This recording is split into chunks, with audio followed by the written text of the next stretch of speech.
আমরা গাড়ি নিয়ে আমার যন্ত্রশিল্পী নিয়ে সমস্ত প্রস্তুতির অনুষ্ঠানে যাচ্ছি। মাঝপথে গিয়ে শুনেছি যে এখানে অনুষ্ঠান করতে দিবে না, কারণ মনির খান বিএনপি করে, এখানে অনুষ্ঠানটা হবে না। সেখানে পুলিশের পক্ষ থেকে আমাদেরকে জানিয়ে দেওয়া হয়েছে যে আপনি এসেন না। এরকম অনেক অনুষ্ঠানে আমরা যেতে পারি না, তাতে আমাদের শ্রোতাদের হৃদয়ে রক্তক্ষরণ হয়েছে।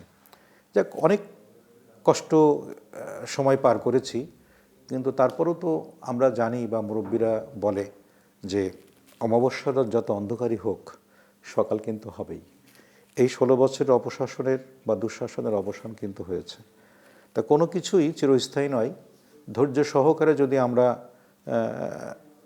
বুকের ভিতরে সাহস রেখে এবং সততার সাথে নিষ্ঠার সাথে চলতে পারি, আজকে যেমন দিনটি আমরা ভোগ করছি, এরকম প্রতিদিনই প্রতিনিয়তই এই অন্ধকার কেটে আলোতে আমরা আসতে বাধ্য।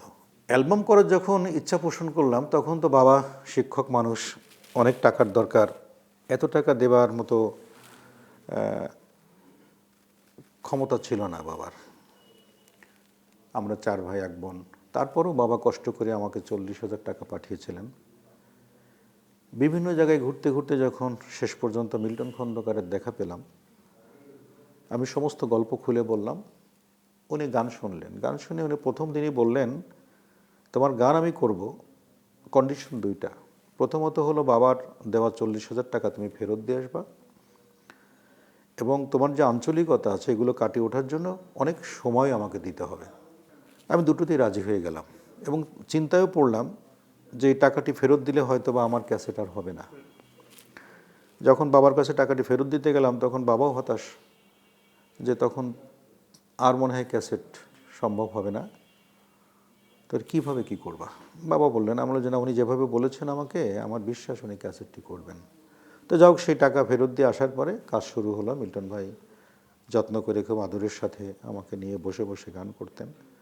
সেই তোমার কোনো দোষ নেই শিরোনামের অ্যালবামের 12টি গান প্রতিদিনই মিল্টনের কাছে পরীক্ষা দিতাম।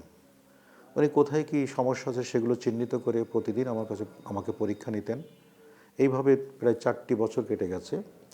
5 বছরের মাথায় এসে 1996 সালে 26শে নভেম্বর তোমার কোনো দোষ নেই অ্যালবামটি বিউটি কর্নারের মাধ্যমে বাজারজাত হয়। আল্লাহর হুকুম, মানুষের দোয়া, আমার ওস্তাদদের দোয়া, বাবা মার দোয়া, অ্যালবামটি ভীষণ জনপ্রিয়তা লাভ করে। সেখানে একটি অঞ্জনা গান ছিল। অঞ্জনা, হয়তো এ গান তুমি শুনছো না, নাকি শুনছো, নাকি নিভৃতে নির্জনে তোমার বুকের কোনো অন্য কারো ঘর বুনছ। সেই গানটি ব্যাপক জনপ্রিয়তা লাভ করে। তো তারপরে আমরা সেই অ্যালবাম সফলতার পরে তখন আবার আমরা দ্বিতীয় অ্যালবামের চিন্তা করলাম। সুখে থাকা হলো না আমার। এইভাবে আজ পর্যন্ত চলছে।